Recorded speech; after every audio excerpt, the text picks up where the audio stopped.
That could mean only one thing, and that means the Buzzkill. And this is where I thought I would talk about the incident that happened this week. With that said, I'm going to pull out the paper and show you something that's going on here in Honolulu, Hawaii.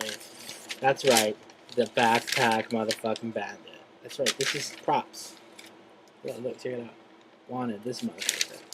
For the record, I am not the backpack bandit. People here in Hawaii seem to believe that I am this guy. Do I look like that guy? I don't think so. Just look, take a look at that guy, and then take a look at me. Do I look like that guy? No. Anyways, the backpack bandit is on the loose here in Honolulu, Hawaii, and I got accused of being it. If you're wondering why my eyes are squinty, I can open this one pretty good, but this one is jacked up because I poured wine in it. Wednesday, ironically, I went to chaperone a bunch of fifth graders to an art gallery. Yeah, I do things like that because, you know, we're doing things big. We're starting young. We're trying to get the fifth graders, the youth of Hawaii, on my side because they will be the ones that take us, you know, to the next level. Anyways, we had a lot of time to kill, me and some of the posse here. We went to McDonald's in Palolo. It's Palolo. It's an area here in Hawaii. If you're outside of Hawaii watching this, it probably really doesn't matter. We were at a McDonald's. If you're in Hawaii, then you know exactly which McDonald's.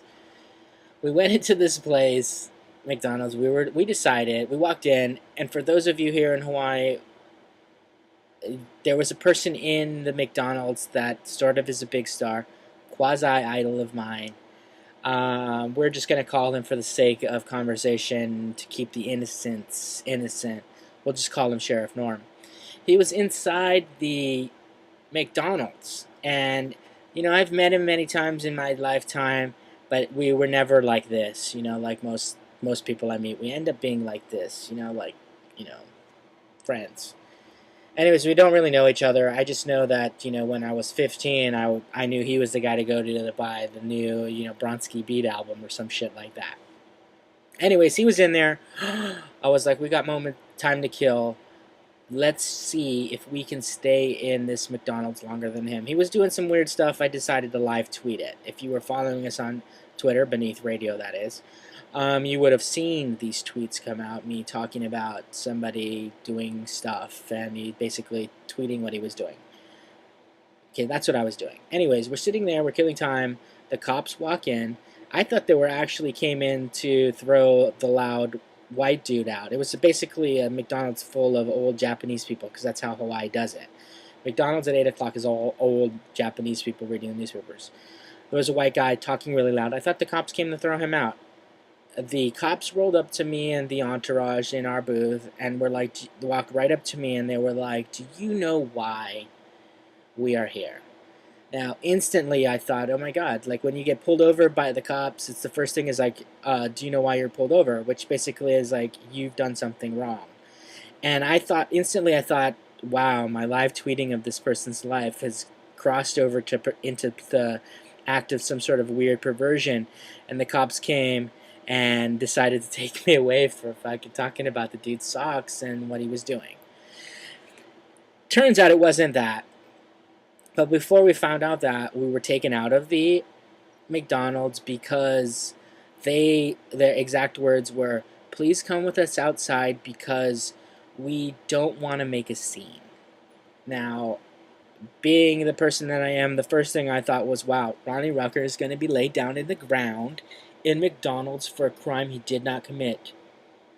I repeat, a crime I did not commit. We take the party outside. I, of course, get thrown up against the wall. Well, placed against the wall. They were pretty nice guys, in retrospectively, they were really nice. They put me against the wall. They proceeded to feel me in all the places that I like to be felt. I got really honest, yo. I was like, yo, I got a pocket knife in my pocket. Please do not throw me on the ground because I got a pocket knife. All that kind of shit. Like, I was like, oh my God, I'm about to go to fucking jail for something I don't know. Went through the whole, you know, why are you here? What are you doing? What's your name? Where do you live? All that kind of shit that the cops do. And I reiterate, the cops were rather nice to me. Anyways, they bring out the entourage. They proceed to ask them all questions. And by the way, none of them were felt up. So obviously I was the target of this whole investigation. My shirt's messed up. Anyways, I get taken out, and they decide to. I'm crazy nervous by now, and I'm like fucking talking about terrorism and shit, thinking that, they got me on some sort of like homeland security shit, or there's some student loan is due and they're about to fucking take me away because of it, etc., etc. Turns out it's because they think I'm the backpack bandit, the bank robber. Needless to say, I don't look anything like the guy. The guy is cleanly shaven. Look at me. This is not like I grew this beard in like a day. They proceed to tell me that somebody inside the McDonald's called the cops because they believed I was the guy and they were just doing their job. Were they just doing their job? That's up for debate. Like, personally, I think if they walked in, they would have walked in and said, that's obviously not the guy, because the newspaper says, and I quote somewhere in here, I'm going to paraphrase for the sake of the show, because I'm not going to find it.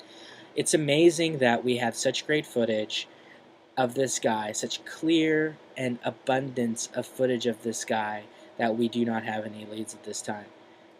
That right there says we know what the guy looks like. They walked in, blah, blah, blah. Anyways, there's a crazy old lady in there. We've decided that she's the one that called the cops.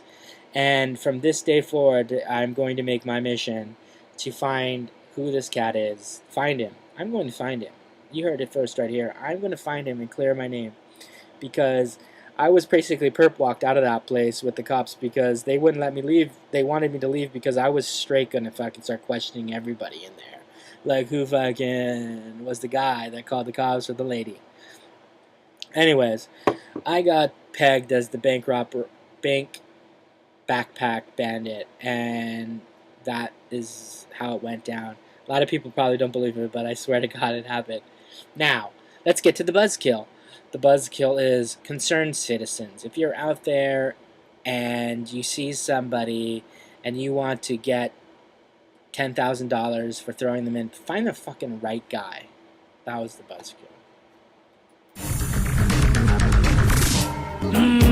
Sophisticated mama. Now, I know that wasn't as climactic as you probably were expecting, because really, the cops were nice to me, etc. and etc. And you might have thought that you were going to get the story of,